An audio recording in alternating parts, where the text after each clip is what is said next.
Hello, everyone, and welcome to another episode of Majlis in Markets. As always, I am your host, Hassan Jivraj. I'm really happy to be doing my third episode on YouTube. I'm still getting the hang of it, so please do offer your feedback in the comments, or if you can email me at hassan@majlisinmarkets.com. And please do remember to like, share, and subscribe to this podcast. This podcast will be, or vodcast, I should rather say, will be available on YouTube later on and also on all audio platforms. But now I'd like to introduce my guest, our first Sharia scholar on Majlis and Markets, Dr. Muhammad Akram Laladin. Dr. Akram, Assalamu alaikum. Alaikum assalam wa rahmatullahi wa barakatuh. Dr. Akram, it's really a pleasure to have you on the podcast. You know, you and I have been talking for the last couple of years about the podcast, and I first met you in 2013, way back in London at the international, I don't know if it's still around, but it's like the Islamic Banking and Institute of Finance, I think, back in London. I can't remember the acronym. It was at a conference, at a workshop, actually, and you were giving a nice lecture about Sukuk and Sharia standards back in 2013. And yeah, it was just a really fantastic experience meeting you. I met you again at Cliff at the Kuala Lumpur Islamic Finance Forum in 2013, and we had a nice coffee and chatted about that was a different time in 2013 with Malaysia and Islamic finance and Sukuk. And I really want to get a take on what your thoughts on the industry today and like what a Sharia scholar does, because I think a lot of our listeners and viewers would be really fascinated to learn about that.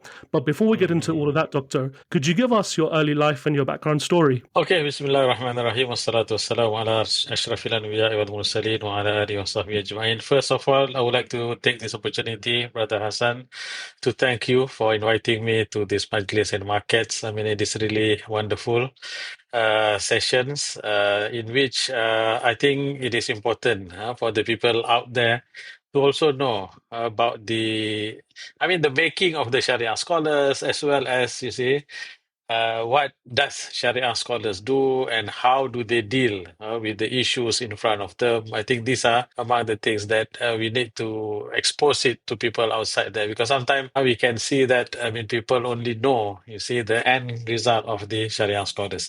Now, coming back to my background, I was born here in Malaysia, you see, and brought up in Malaysia. And I start my religious study during my secondary school, where I admitted into a secondary school here also in Malaysia, in the state which I was born in, Malacca. So once I'm done with my secondary education, then I got the opportunity, Alhamdulillah, to further my undergraduate studies in the University of Jordan. I mean, first I went to Jordan. I did my language course because obviously, you know, as a Malaysian, yes, even though I do learn Arabic here in Malaysia before I went, but it is not that enough for me to straight away go into the undergraduate program. So I learned, an Arabic language for about one semester, and then I went into my undergraduate program. That was way in, I think I can still remember my student card at that time. It started with 85. So that is the year when I start my undergraduate study in the University of Jordan in the Kulliyat Shariah, where I studied fiqh, and the undergraduate program is fiqh wa tashri'. So of course, I learned fiqh subject, including muamala as well as usul fiqh and whatnot. And then I graduated in 1989 from Jordan, back to Kuala Lumpur, back to Malaysia, and then I start teaching in the International Islamic University. Alhamdulillah, I got the opportunity to teach at the International Islamic University. So I started teaching at that time. We have a matriculation program. So I was teaching matriculation students for about 2 years. And then I have the opportunity to further my studies. The university sent me to further my studies. So then it was, the practice of the university. When you graduated from the Middle East, they would encourage you for your postgraduate studies to go to the West because the medium of instruction in the university is Arabic and also English. So you are good in Arabic, you can teach in Arabic. They want you also to be able to teach in English. So in my case, I got an opportunity to further my studies in Edinburgh, the University of Edinburgh in Scotland. So I was admitted to they call it SPG program, Supervised Postgraduate Studies, where you submit your proposal,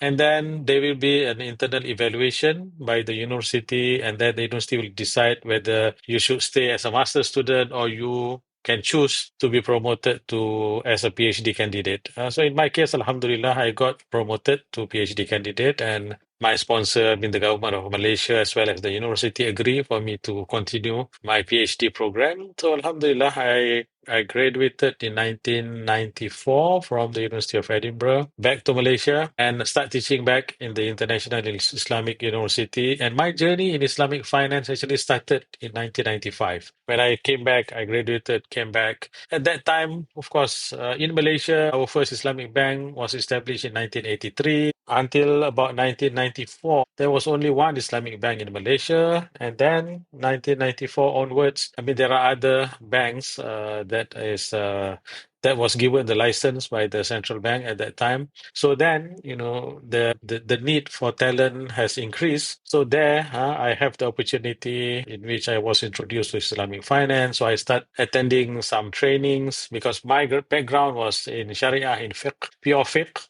You see, I did learn, the theoretical aspect of muamalah.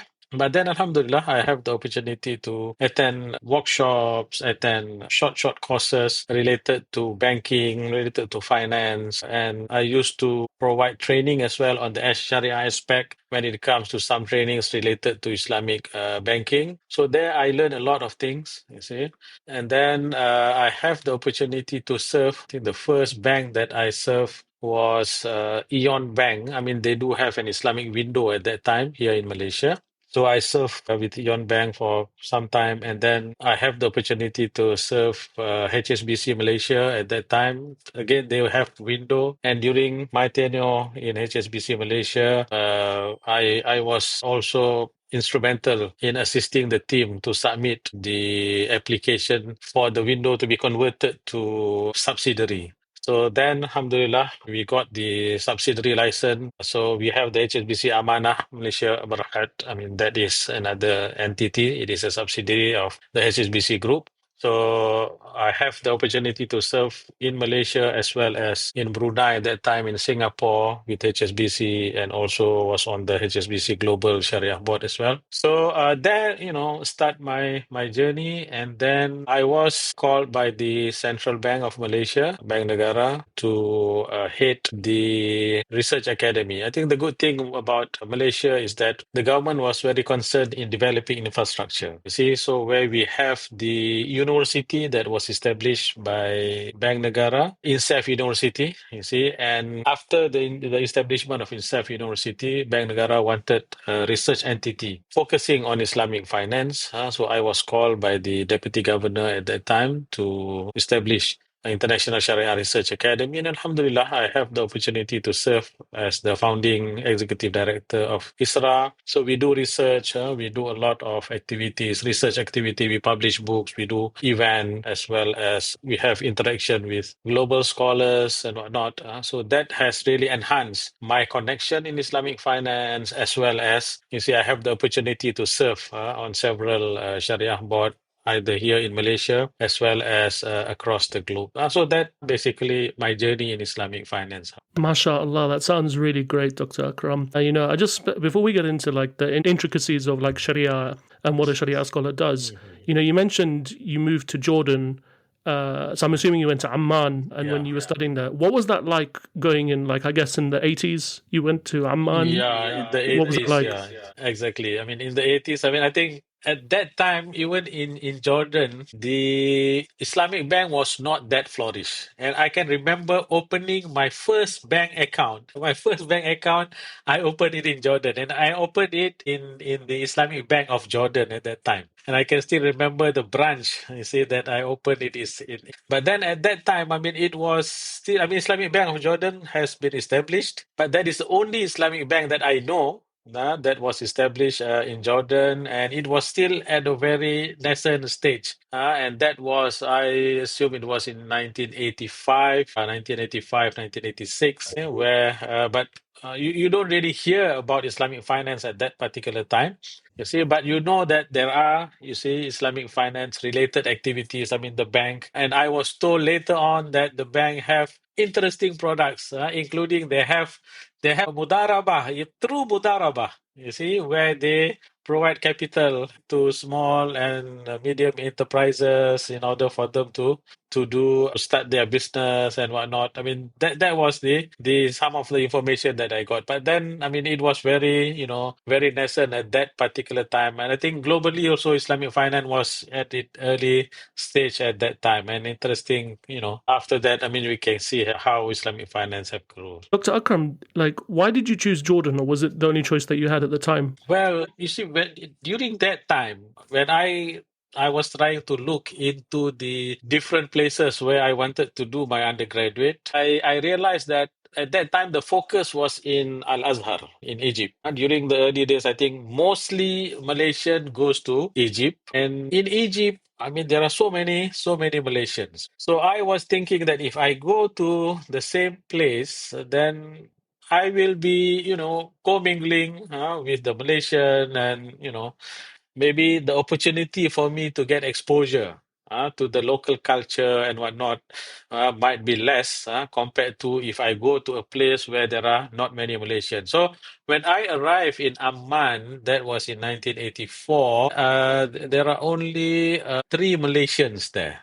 In Amman at that time. So I arrived, so there are 4 Malaysian, and I was among the earlier Malaysians who was admitted to the University of Jordan. And I'm the second Malaysian who graduated because before me there was another one who graduated from the University of Jordan. So I was the second one, and I realized that, you see, the good thing about Jordan is that, one, in terms of language, the local the slang, I mean, is very close to the standard language of Arabic. You see, unlike Egypt, I mean, sometimes even until now, I do struggle to try to understand what they say when they speak their language. But in Jordan, I mean, it is very close to the standard language, so it's not difficult for you to understand when they speak. So, and also, I think I have really benefited from the classes that was conducted in the masjid, where, yes, I mean, I do go to the university and learn, because University of Jordan is, I think, one of the among the earlier institution where they have this semester system. You see, so you study for about 16 weeks in one semester, so you take about 4, 5, 6 courses per semester. So it was, very extensive, I would say. But then I have the opportunity to learn outside the classroom. One of my great teacher, Allah yarhamu, Sheikh Salah Al-Khalidi, he passed away, I think, about 1.5 years ago. You see, I benefited a lot from him. After Fajr, he will sit down with predominantly student at that time. So we will, learn Kashaf, Zamakhshari, we will learn Arabic, we will learn, a book of fiqh. He also teach after Maghrib. So we really commingle with the scholars at that particular time. And we have other scholars as well. And in the masjid that I stayed in Suwaileh, I mean, it was very Masjid Abdul Rahman Auf. It is very, very with a lot of halaqatul ilm. Okay, so Alhamdulillah, we benefited a lot from this great scholar. May Allah subhanahu wa ta'ala bless them. So I think that is among the reason why I choose to go to Jordan at that particular time. And Inshallah. Alhamdulillah, I have the opportunity even to learn the local culture. And sometimes during the semester break, I will follow my friend, go back to their village, you see, commingle with them and learn about the local culture. Alhamdulillah, it was a great opportunity. Allah, I was going to say you probably had really nice mansaf as well in Jordan, and probably ate nice food when you were there. Yeah, I'm sure you ate there nicely. But Dr. Akram, I think you said you went to Scotland after, or did you spend a bit more time in Malaysia after your studies in Jordan? Yeah, well, I mean, I was in Malaysia I graduated in 1984. No, I graduated 1989, and then 1991 went to Scotland for my PhD. So there was about 2 years break between my undergraduate, because I start teaching about 2 years in Malaysia, and then in 1991 I went for my postgraduate in Edinburgh, in Scotland. And what made you want to go to Scotland? Why there? Well, Scotland at that time was one of the center in which it was established in Islamic studies, because I can see that even quite a number of Malaysian scholars, they graduated from the University of Edinburgh, and they have the Department of Islamic and Middle Eastern Studies, where they have good professors who have good background in Islamic Islamic studies. So I think that is one of the reasons why I choose Scotland at Scotland time. Alhamdulillah, I mean, we have a wonderful time that I spent in Scotland. Again, of course, I mean, in Scotland at postgraduate level, you don't have, in Scotland, there is no coursework that you have to go through. So it's just that you need to do your own research and write your own thesis, you see, which is supervised by the supervisor. And I have a wonderful supervisor, Professor Ian Howard. He has passed away. And I mean, I really learned a lot of, methodology from him. And sometimes I agree with him, I disagree with him. And the good thing about my supervisor is that he does not impose his view on me. You see, so sometimes I have different view and I wanted to write in my thesis. He will always welcome that, and he said that is as long as you can defend your view, you can write it. And apart from, of course, I've been studying. At the same time, I was also active in the community. So I mean, we have the Muslim community. We have the Central Mosque of Edinburgh at that time. It was still the old. In the old building, so we have every Friday. I remember we have a small halakah where we pick certain topic related to Islam. So since I have background in Islamic studies, so we'll go through some book of tafsir, some book of fiqh, and if they have any question, they will be asking. So with that, I enhance my knowledge as well as my language skill, and of course, I mean, you try to assist the local community, you see, in order for them to understand Islam. So Alhamdulillah, I think it was a very good time that I have the opportunity to spend in Scotland as well. Amazing, amazing. Dr. Akram, you've mentioned all the institutions and organizations you worked for over the years, but I kind of want to get a take from you. Like, what does a Sharia scholar do at an Islamic financial institution do? What does your day-to-day look like? Okay, mostly if you look into the Sharia scholars, if I take, for example, either in Malaysia or even outside Malaysia, mostly the scholars, they are attached to certain institution. Mainly, I can say that they are attached to universities, right? So most of them, they are in the universities, they will be teaching and whatnot. So they will be spending their time in the university, and at the same time, they sit on the Sharia board. Of course, I mean, being a scholar in the Sharia board of banks, particularly, you see, not one-off job, because you need to interact with the people, with the Sharia department of the bank from time to time. Depending on the size of the bank, on the business model of the bank, some bank, I mean, the product that they offer is very extensive. Okay, so usually we will communicate through emails. Okay, so like myself, you see, I have to make sure that every day I have to check my email and try to respond to whatever queries that they have. And sometimes they would want to have time with you, to call you, because there are certain issues. It might be difficult for you to just type on the keyboard to explain the issue. So they will be called from time to time. And also, sometimes if there are certain issues that need urgent deliberation, then they will call us for a meeting. So that's why sometimes we do, because of the time constraint of some of the members, so we do even meet even at night. You see, for 1 hour, 2 hours to discuss certain issue. So I would say that, of course, I mean, people like me, I'm involved in quite a number of institutions. So even though now I am semi-retired meaning that I don't have any full-time job at the moment, because I do not intend to, after my assignment at ISRA, I don't intend to have a full-time job. But then my engagement with the different institution, either in Malaysia or in outside Malaysia, I mean, that really keep me busy. You see, so every day I have to really look into my emails and whatnot, and also have constant contact with the different organization. And at the same time, of course, we need to upgrade ourselves from time to time. So we need to attend conferences. Myself, for example, last 2 weeks, I was in Qatar attending the International Fiqh Academy. Some areas or issues related to Islamic finance was discussed over there. So I need to keep myself updated from time to time. IUFI conference, Dalah Barakah, as well as in Malaysia, we have our CLIF, we have our Muzakara, we have the Sharia Scholars Forum, and so we need to keep ourselves update with the latest development that is taking place either in the market or in the Sharia fraternity.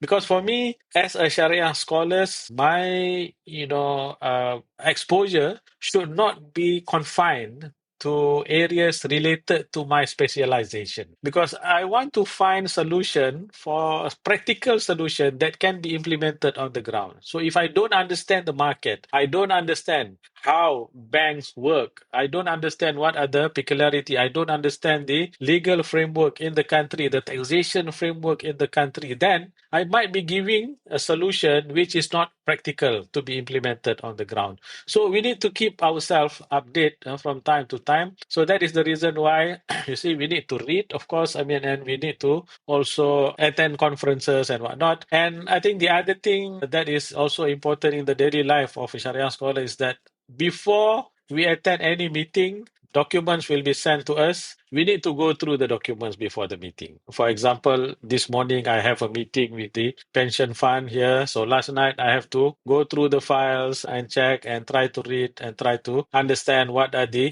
issues. So during the meeting, if there is any concern, anything that I want to raise, at least I can straight away raise it to them. So we need to prepare ourselves beforehand, before we attend any meeting, so as to be able to contribute effectively in the meeting. So that generally I would say that how the Sharia scholars work. And do you think it differs from like jurisdiction to jurisdiction? So, like what you do in Malaysia on a day-to-day basis is different to say the GCC countries, or is it pretty much the same? Well, generally speaking, not much different, except that in certain jurisdiction, for example, if you are advising a financial institution in the UAE, as we know that UAE, the IOFI standard is mandatory in UAE, right? So you have to ensure that whenever you advise any institution in UAE, that you have to ensure that it does not go against the what is there in the IOFI standards. In the case of Malaysia, we have the Sharia standard that is issued by Bank Negara Malaysia.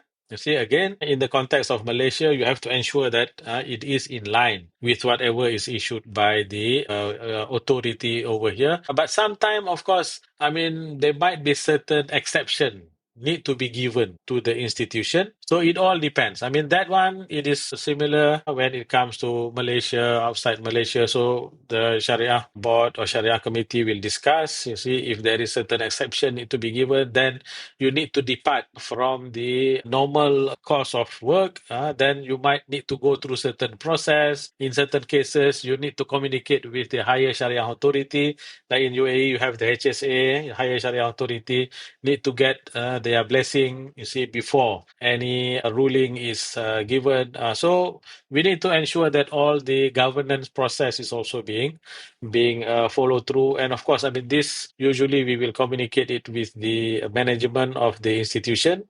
You see, depending on the different institution, they might have different processes in order for us to make sure that everything is in order. Dr. Akram, one thing I want to ask you is how do you come to a conclusion on something? So say, for example, someone comes with you with an issue, say at a bank, let's say for argument's sake. Do you speak to other scholars or do you go to your own research? How do you come up with like a judgment on something to the person or to the organization? Okay, in most cases, we can see that before a particular issue is being discussed, there will be a research team.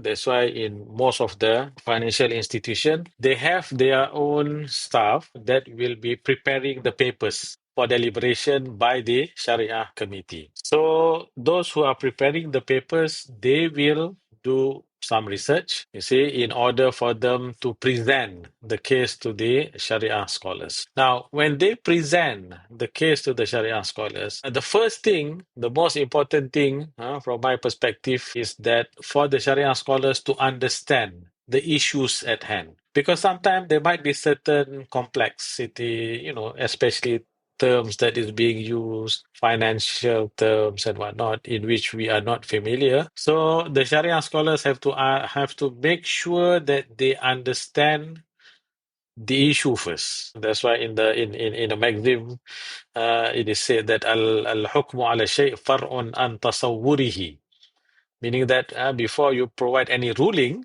on any particular issue, you have to understand the issue itself.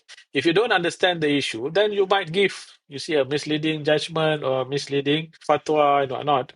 So that's why it is very important for us to understand the issue first. So that might take some time. So sometime we will get the expert from the product development team for them to explain the product to us. So we need to understand from A to Z. I mean, the entire product in order for us to provide our view. Then, of course, once we have understood the issue, then we will look into the fiqhi aspect of it. So that's why the presentation, usually the first part of the presentation is to understand the product. And then the second part of the presentation will be on the Shariah aspect of the product. So depending on the extensivity of the research that was conducted, the Sharia aspect of the product is also presented to the scholars in order for the scholars to deliberate. In some institution where they don't have expert in Sharia, so the scholars have to do that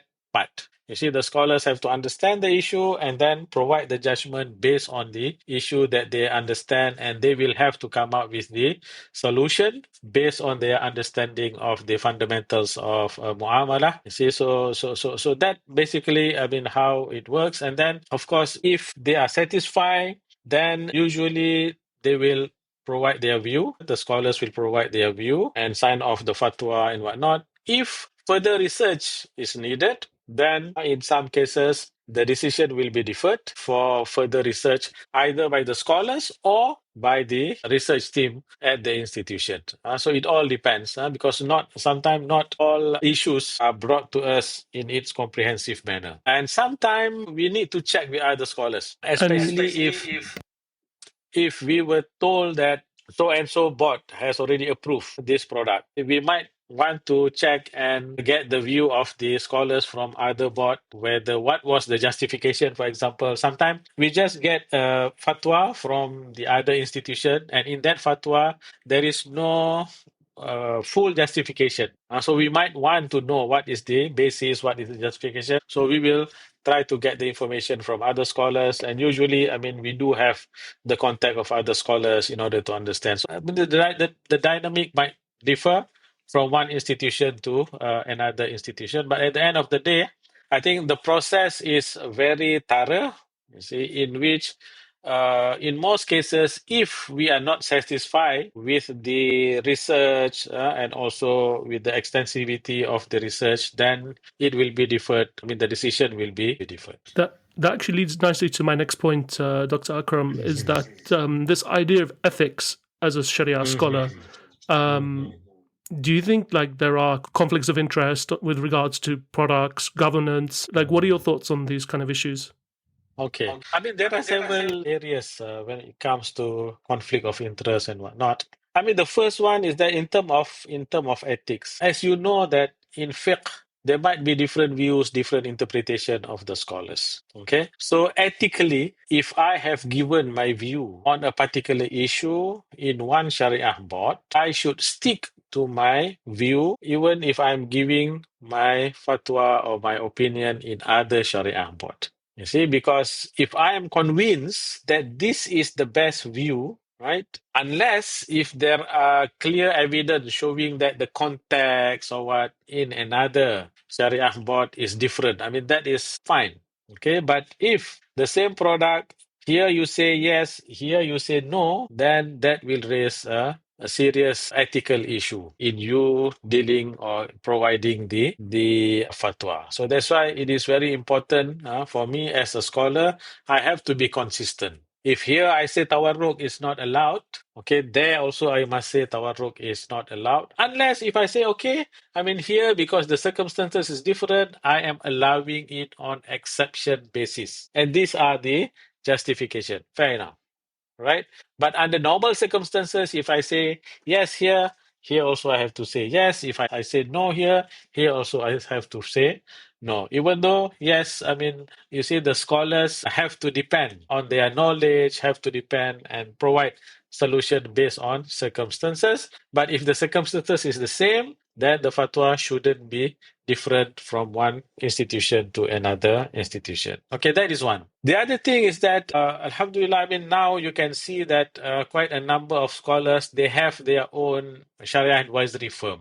Okay, I mean, there is nothing wrong to have Sharia advisory firm, and Alhamdulillah, I mean, we know that, I mean, these scholars, they are doing their job wonderfully. So for those who have a Sharia advisory firm, then they need to take kind of extra caution, so as if there is any element, see, that is conflicting with their business interests, then they should declare it or they should abstain from providing advice, so as to ensure that the integrity of their institution as well as the integrity of the scholars. You see, because sometimes we might think that there is no issue with it, but the perception of people outside there, they will be saying that, oh, this sheikh is giving fatwa because he wanted to make money and whatnot. Even though, of course, I mean, that is not the case, but it's very important for those scholars who have a Sharia advisory institution to ensure that, see, it's not that you are clean in the sense, but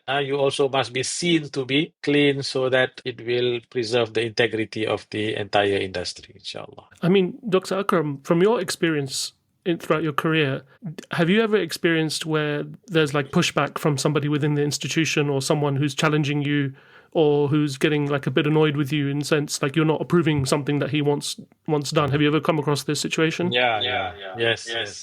I mean, that is, yes, sometimes we do have this kind of situation. But for me personally, I would like people to challenge my view.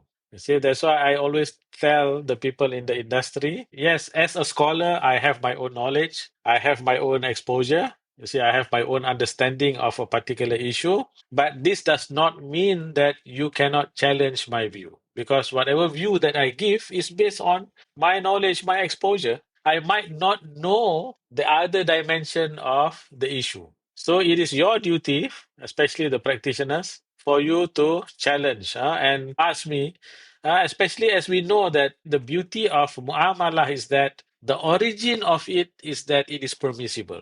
So if I want to say that you cannot do this, you cannot do that, then I have to come up with the basis. See? So that's why I'm fine for people to challenge my view. But then, of course, I mean, it has to be done with adab, with akhlaq.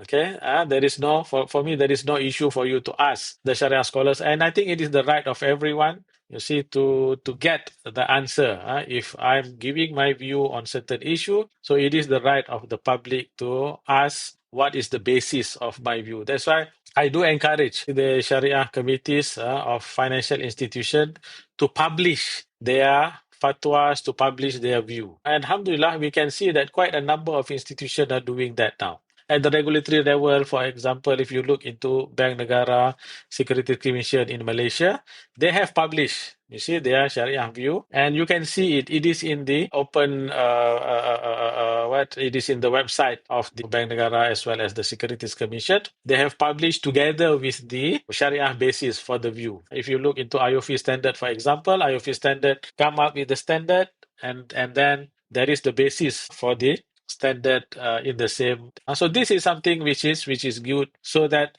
people don't see that, you see, the Sharia scholar is just dictating without giving us what is the basis. So it is very important for us. So it is fine for you to get explanations, for you to get views of the Sharia scholars, for you to challenge, because sometimes there might be certain dimension that we are not aware of it. When people from the market tell us, okay, this is the situation. Okay, can we do this way? Can we do that way? So we have to analyze it from the Sharia perspective. And if we say that, okay, I mean, this is my limit. See, I cannot go beyond this. If I go beyond this, I will be going into the territory of riba. I will be going into the territory of gharar or what, you see. So then, I mean, we have to explain that to the people in the market. So I would very much encourage the interaction between the scholars as well as the people in the market. And what are your thoughts on things like a centralized Sharia board? Are you in favor of more centralized, or do you think it should be more decentralized where it's up to each institution? Personally, I would say that from the governance point of view, of course, if you are talking about at the global level, it will be very impractical to have a centralized system at the global level. Therefore, we do have IOFI standard, for example, in which, this standard is being used in different jurisdiction where it can bring closer the view of the scholars. But then at the jurisdiction level, I would say that the experience of Malaysia, Pakistan, Sudan, you see, UAE, and quite a number of other countries that have a higher Sharia authority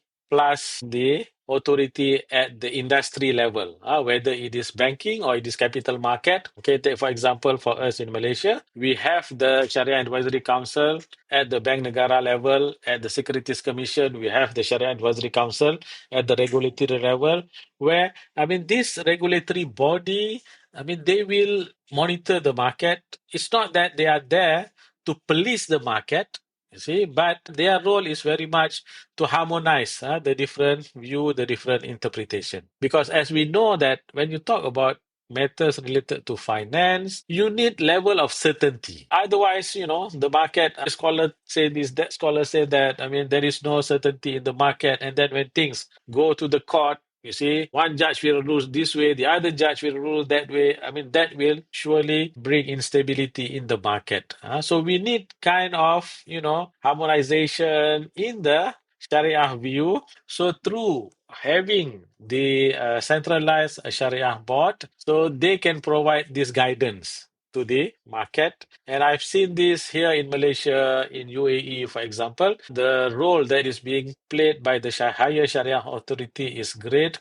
And sometimes at the institution level, we will refer to the higher authority in order for us to get the guidance. So they will provide the guidance. And that really helps, you see, to bring closer the different interpretation, the different views that is there in the market. And also, of course, it will lead to the stability of the market. So I'm in favor of having the centralized Sharia board. And then at the institution level, you can have the different board. But then the Sharia committee at the institution level, they should be given the freedom to innovate, to come up with something new. But this new innovation should be shared with the higher authority. There will be kind of layer of check and balance, line of defense, in which the higher authority will be there to provide more insight in order to enhance what is being practiced in the market. So I can see that, you see, in UAE, in Malaysia, especially where I'm very much involved in. That is the role that is being played by the higher authority. But the higher authority does not curb the innovation at the institution level, but rather they are supporting the innovation at the institution level. And that is something that has helped to bring the industry forward. I want to, just on the back of that, get your take on something which has obviously been in the market for a while, which has been talked about, is AOFI Sharia Standard 62. We had Brother Omar Ansari on at the end of last year, Secretary General of AOFI. I went to the AOFI conference in Bahrain a few weeks ago. I've been speaking to a lot of people about it, and I've written a few articles about it. Do you have any high-level thoughts on what you think about Sharia Standard 62? Well, Sharia Standard 62 is related to sukuk. This is, I would say that it is still being discussed. It is still being discussed because, you see, the industry has been there for the past almost 50 years. If I can say that at the beginning, the approach of the scholars, the approach of the industry is that to find a halal solution for people, they need certain instrument, how to provide them instead of going to conventional. We go to Islamic. So in Islamic, what are the options that is available in Islamic? So we have been doing that. That is something which is good, you see. And I think IOFI, from the beginning, you can see that I was involved with IOFI, alhamdulillah, you see. Some time ago, I was on the Sharia board of IOFI. So that is the spirit that IOFI will go based on the situation in the market. Try to cater for the situation of the market. And there are certain exceptions that is given by IOFI standard. You see, because of the need in the market. Now, as we progress, then there are enhancements that need to be done. And hence, I think the IOFI Sharia standard on sukuk, that is the intention, that is the purpose of it, to enhance the current practice, to enhance in order to reflect the true objective of Sharia in introducing the Islamic financial instrument. Okay, take for example, I think one of the most talk issue is regarding the ownership of the underlying asset of Sukuk. Now, from the Sharia, I mean, this is one of the issue that we have. We have. It has been there for quite some time.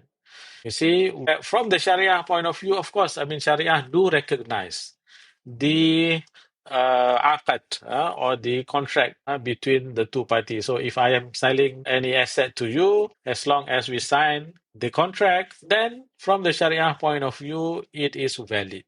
Now, this validity need to be enforced, right?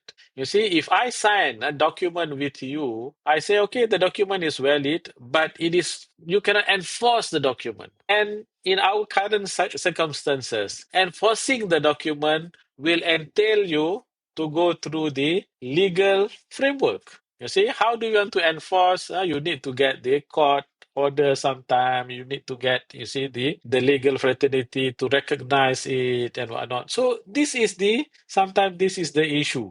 You see, it might be valid from the Sharia point of view, but if it cannot be enforced, then there will be no value for the documents that you sign. So that's why I was saying that we need to go to the spirit of the contract and the practicality aspect of it. I mean, that is the reason why the standard is taking long time, because I can understand that IOFI have done the public hearing many times. They are collecting the feedback from the market. They are not in a hurry to get it out yet. You see, because they need to look into what are the issue. It is good that because the standard is very extensive, so it is good that the market is providing their feedback. So that, and I believe that our colleague in IOFI will look into all these issue, you see, and try to address it and try to make sure that it is practicable on the ground before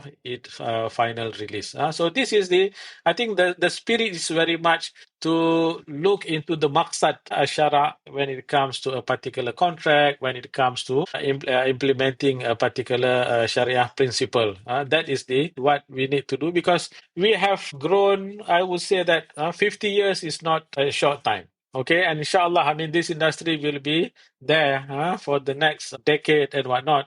So we need to try to enhance and try to do whatever that we can in order for us to bring it to another level. And nowadays we are talking about Maqasidu Sharia, implementing, you see, Maqasidu Sharia, looking into the spirit of the contract, not only in the form of the contract. I mean, all this effort, alhamdulillah, I would say, to ensure that people does not see Islamic finance as an instrument which comply only to the form of Sharia, but we want people to see that, yes, I mean, there is a value proposition, it comply with the form and also the spirit of Sharia. So it is our duty as a scholars, standard setters, that's what IOFI is doing, and I believe, inshallah, it is in the right direction. But please, you see, it is very important. I can know that there are a lot of criticism, there are a lot of dissatisfaction outside there in the market, particularly with regard to this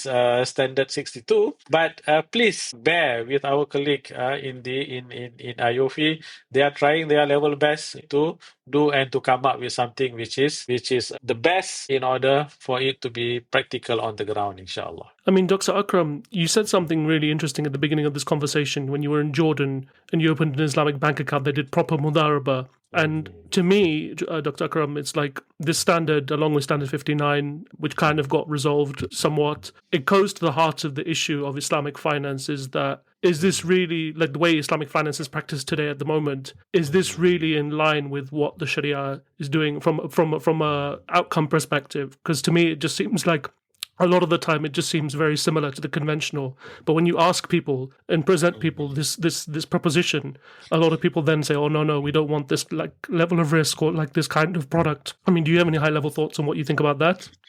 Well, okay. We have to understand that Islamic finance, we are operating in a conventional framework. Okay, I think some of my colleagues, I mean, they say that we are playing football in a rugby field. So when you play football in a rugby field, then you need to tweak then here in order to suit the regulatory framework, in order to suit the taxation regime, in order to suit the legal framework and whatnot. So you see, it is not easy. The central bank, when they provide license to Islamic banks, I mean, there are conditions that the Islamic bank have to meet. There are rules, there are regulations, there are capital requirements and whatnot. You see, in which Islamic bank have to fulfill, because otherwise, I mean, you will be going against, you see, the requirement of the regulator, and you do not want to do that, because obviously, I mean, you want Islamic finance to flourish.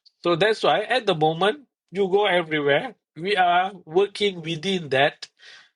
So that's why we might need to tweak there and here in order for us to work within the system. And you have to work, you have no choice. You have to work within the system. That's why I always tell people, why not we try our level best to support Islamic finance, so that when the share of Islamic finance in a particular jurisdiction is more than the conventional finance, then I believe that Islamic finance is going to set the market. You see, the rule is going to be determined by the dominant player in the market. But if Islamic finance is still 10%, 15%, you see, the conventional market is still the dominant, have dominant share in the market, it will be very difficult, even for the regulator to entertain any changes that is required. So that's why at this juncture, we have to try our level best in order for us to support Islamic finance, increase the share of Islamic finance. And I believe that, you see, after you see the share of Islamic finance has gone beyond 50%, even now in Malaysia, you see,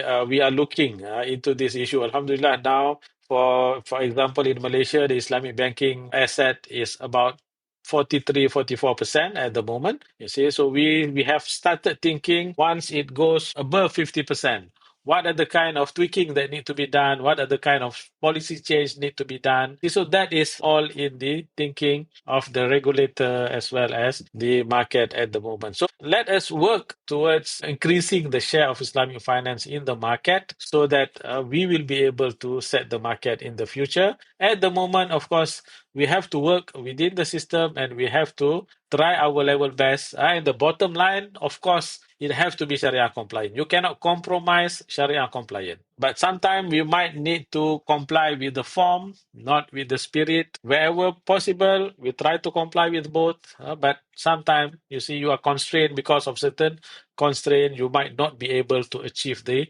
perfect level. And I would call for those people out there who are criticizing Islamic finance, if you have any solution that is viable, that can be implemented on the ground, please, by all means, you see, come together with us, and we work together, of course, in order to bring this industry up. I mean, criticizing is not difficult. Everyone can criticize, but the most challenging part is for us to come up with the model that is workable on the ground. If you can come up, then ahlan wa sahlan. I think nobody is going to reject your idea if you have a viable solution that is practical and that can be implemented on the ground, inshallah. Well, mainly it's because of the capital requirement. As you know, that the equity-based instrument will require a different level of capital that is imposed by the regulator. Okay, because of the risk associated to it is higher than the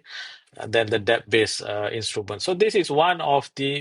Okay, I give you some example, for example, and the other thing is that, banking institution, even though they can do profit sharing arrangement, musyarakah, mudarabah, and whatnot, but they don't have the expertise in the area.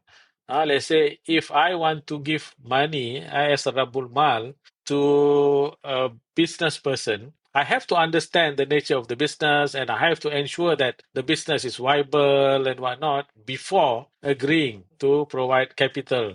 So they don't really have expertise. that can really evaluate and conduct due diligence in order to ensure that everything is in order, and the prospect of the business is that it can really generate a good return and whatnot. I mean, so this is among the I would say that apart from the capital requirement, I mean the kind of risk. And sometimes, as you know, that the regulator do not want the depositors' money to be used without thinking about the risk that is involved. So that is, you see, among the constraint that we have when it comes to profit sharing instrument for Islamic Bank. That's why, I mean, there are some I know of certain bank like Jordan Islamic Bank, as I mentioned during the early days. I mean, they do a mudarabah, through mudarabah, but then at the end of the day, they have to stop it, you see, because every time at the point of declaring the profit, the mudarib will say there is no profit.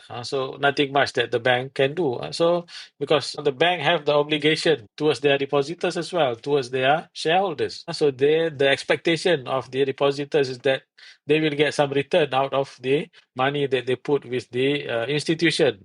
See, I mean, so in order to balance this, and also the regulator also, it is their duty to protect the depositors' money. So these are among the challenge that we in order for us to move forward in the profit sharing. I mean, having said that, I hope that Islamic Bank actually, if you look into conventional and you compare it with Islamic Bank, conventional, their products basically they only have one product. You see the relationship.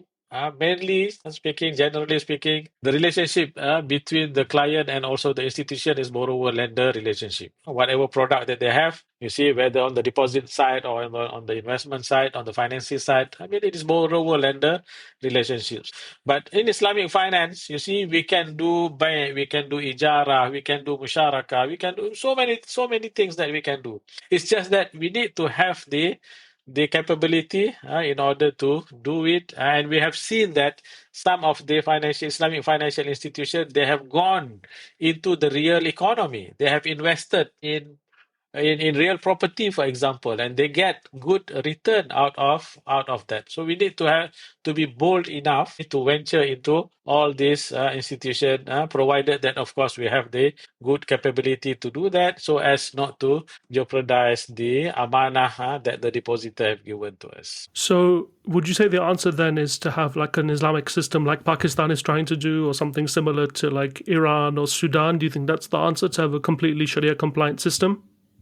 Yeah, to a certain extent, I mean that should be the way forward. Having said that, of course, we need to ensure that it is being done in a proper manner, in which, I mean, the regulator need to ensure that everything is in order, because you are talking about the depositor, you are talking about the expectation of the shareholder, you are talking about the business venture and whatnot. So make sure that the interest of everyone is being protected, because we are operating in a world where many people are out there to take advantage, and this we have to really address. I mean, all the from all. As we bring the podcast to a close shortly, Dr. Akram, there's just two areas I wanted to ask you. The first is which geographies, just picking off the back of what we just were talking about, but which geographies do you think are the most interesting for the Islamic finance industry going forward? Actually, we can see that a lot of development that is taking place in the Middle East as well in Southeast Asia. In Southeast Asia, we have Malaysia, Indonesia, with the largest population of Muslims in the world, a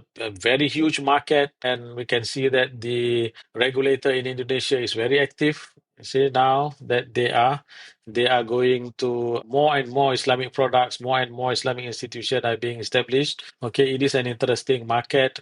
And Middle East market, of course, I mean, it is I would say to a certain extent developed market, I say. And you can see that the emerging market in Central Asia, you see, Tajikistan, Kyrgyzstan, Uzbekistan is also talking about it. I mean, the South Russian country, Tatarstan and whatnot. I mean, they are also going into Islamic finance now, and there are a lot of potential even in Africa.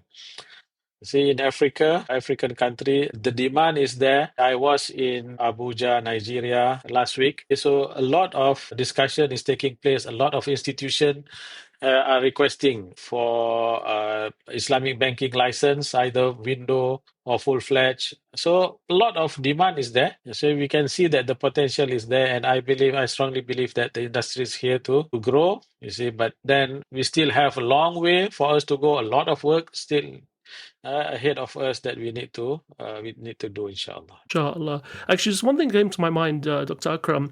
Do you see, like, from a Sharia perspective, do you see like a big difference between fintechs or tech-led solutions and traditional incumbent banks? Do you see like a distinction there? Well, fintech, you see, it is a technology, right? It is a technology.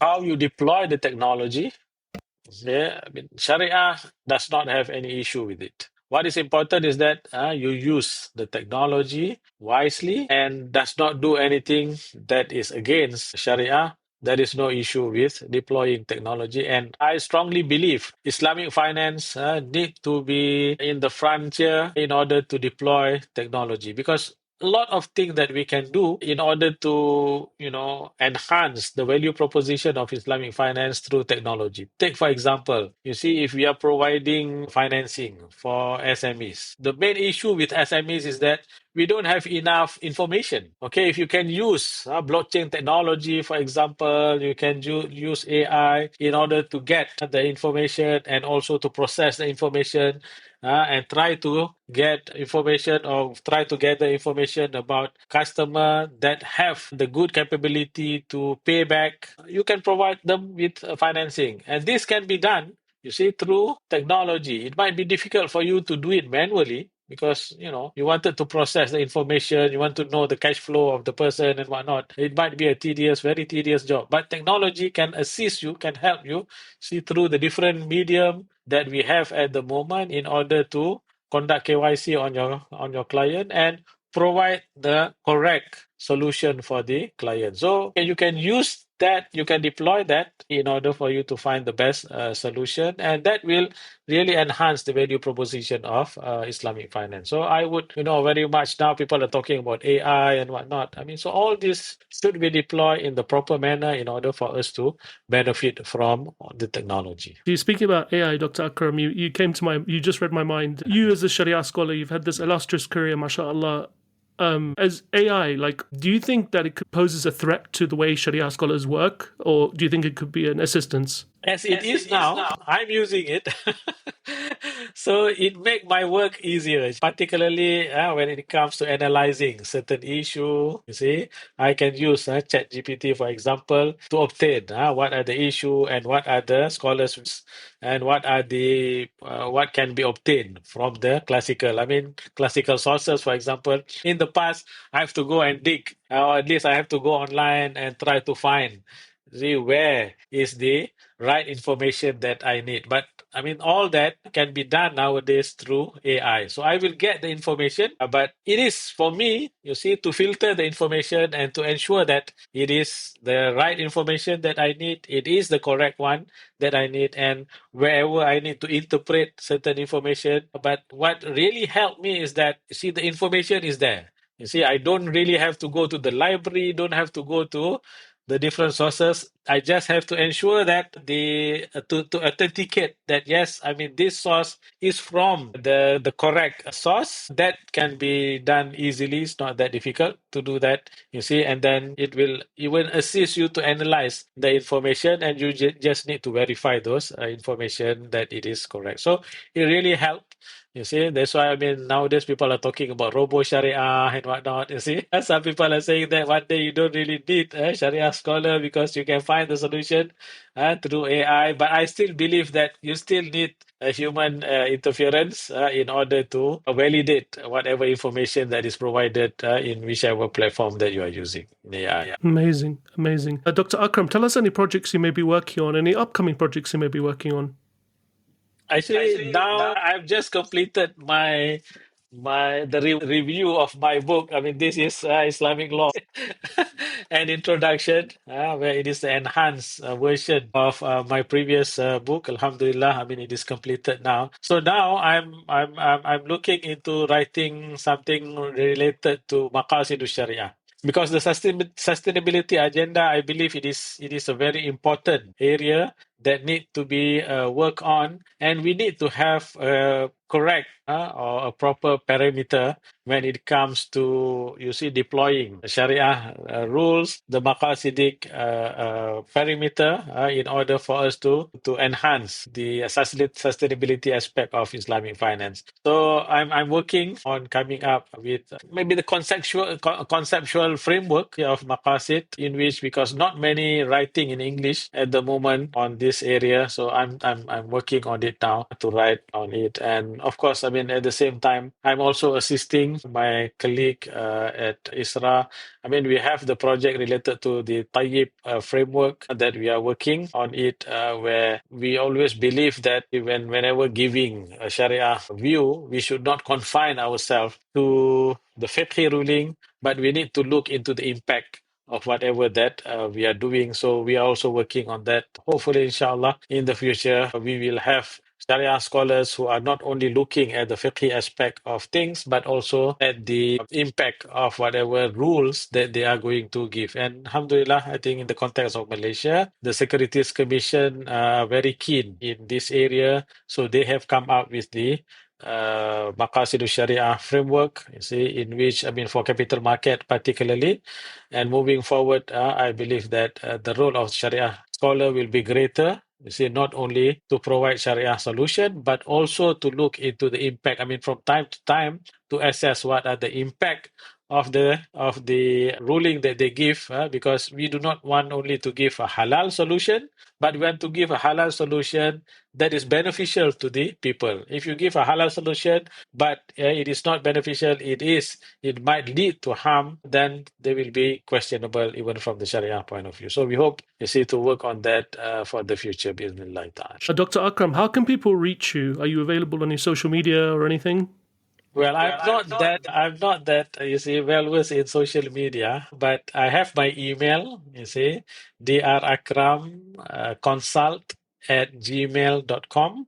You see, drakramconsult at gmail.com.